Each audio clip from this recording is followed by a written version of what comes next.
Assalamualaikum dan salam sejahtera. So pada hari ini kita akan lihat bagaimana untuk mengisikan panduan untuk mengisikan simulasi guru bagi tujuan e-prestasi. Okey, so fail ini hendaklah di-download daripada email sekolah. Okey, kemudian savekan dalam folder e-prestasi. Okey, dan open di dalam Microsoft Excel. Okey.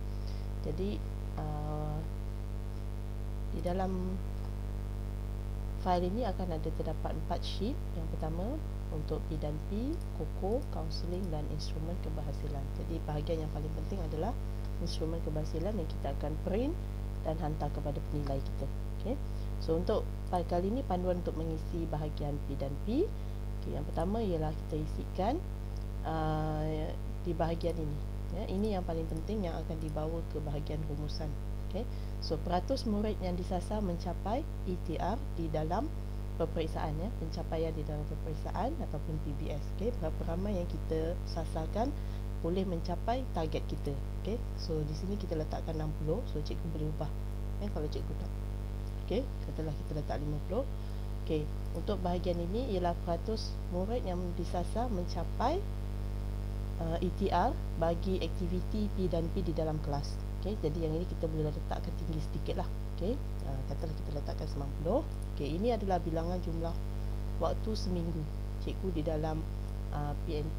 Okay, katalah kita kalau saya ajar fizik 4 waktu. Okay, so kita letakkan 4. Okay, yang di sini ialah bilangan murid bermasalah disiplin. Okay, jadi nanti di bahagian disiplin ini kita akan letakkan baik ataupun sederhana. Okay, so berapa banyak yang bilangan sederhana, kita kira berapa bilangannya dan isikan di sini. Okay, katalah kita letakkan 10 orang bermasalah disiplin. Okay, tapi ini kita akan buat selepas kita siapkan bahagian ini. Okay, berapa bilangannya. Baik, jadi daripada panduan menyalin data daripada sistem SAPS, okay, kita pergi semula kepada data tersebut. Okay, jadi di sini kita kopikan maklumat-maklumat yang ada. Okay, boleh pergi pada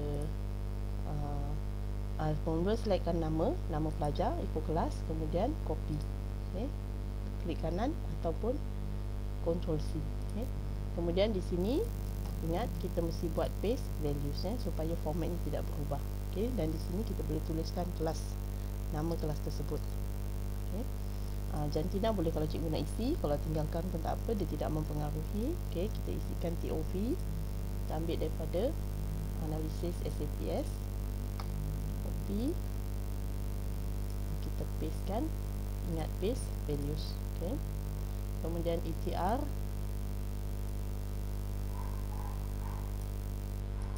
copy dan paste values. Okay, kemudian AR1 dan AR2 boleh cikgu isikan, ya, tapi tidak akan mempengaruhi markah di sini, ya. Yang pentingnya ialah AVR ataupun markah peperiksaan yang terakhir. Okay, so AVR kita ambil di kolom AR3. Okay, copy dan pastekan di sini. Paste values. Okay, jadi kiraan ini akan automatik keluar. Okay, cikgu tidak perlu membuat perubahan, ya, di bahagian yang berwarna pink. Okay, dia akan automatik kira. Okay, baik, kemudian ini dua kolom ini adalah untuk bahagian kerja-kerja tugasan-tugasan yang kita bagi pelajar di luar waktu peperiksaan. Okay, katakanlah ini cikgu boleh ubah ikut kesesuaian. Markah penuhnya mungkin boleh mencapai sehingga 50%. Okay, katalah yang pertama saya letakkan tugasan untuk semua tugasan-tugasan homework yang kita pernah bagi. Okay, katalah 50%. Dan kalau saya fizik kita ada PK. Okay, katalah kita letakkan juga 50%. Okay, jadi total kedua-duanya ialah 100%.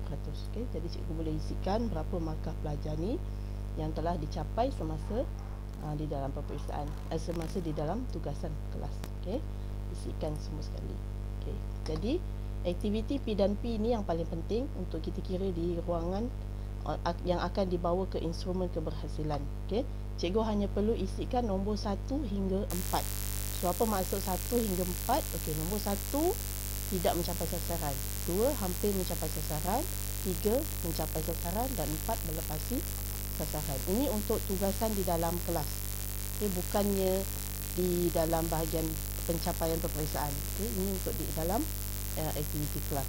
Katalah kalau pelajar tu kita memang boleh buat homework dan sebagainya, kita letakkan sini. 4.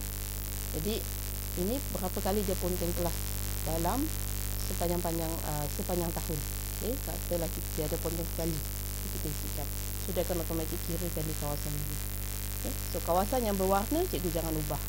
Dia akan automatik kira dia ada formula. So jangan ubah bahagian yang berwarna.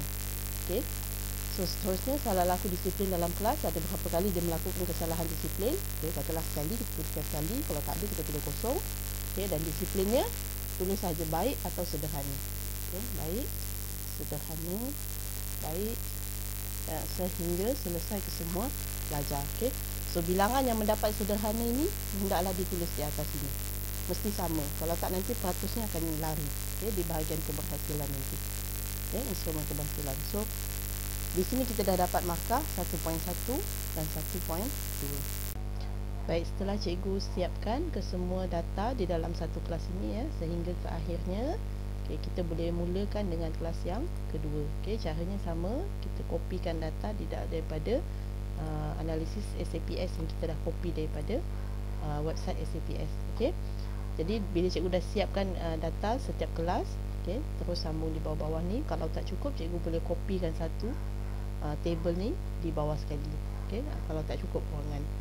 Baik, yang penting sekali di sini ialah cikgu kena delete kawasan yang tidak ada data. Sebab kalau cikgu tak delete, peratusnya akan dikira sehingga 40 orang pelajar. Jadi cara untuk delete, just highlightkan row yang kita nak delete. Kemudian klik kanan dan tekan delete. Jadi selesai. Lakukan perkara ini untuk semua kelas yang kita ajar, supaya ianya tidak mengganggu, mengganggu data kita. So bila cikgu dah siap semua sekali, yang akhir, yang bawah ni masih ada lagi data. So yang ini pun cikgu kena delete kan. Jadi terus delete sampai ke akhir sekali, sehingga ke data yang terakhir. So cikgu boleh klik yang atas tadi, kemudian tekan shift dan klik yang akhir sekali. So dia akan highlightkan ke semua ruangan yang kosong. Just right click and then delete. So tinggal saja kelas yang kita ajar. Jadi barulah nanti di sini kita akan dapatkan purata yang sebenar, purata yang tepat.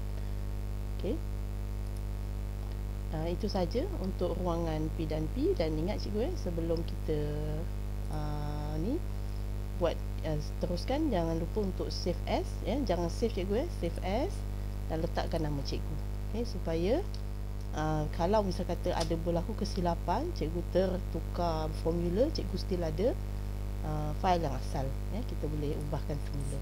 Itu saja. Terima kasih.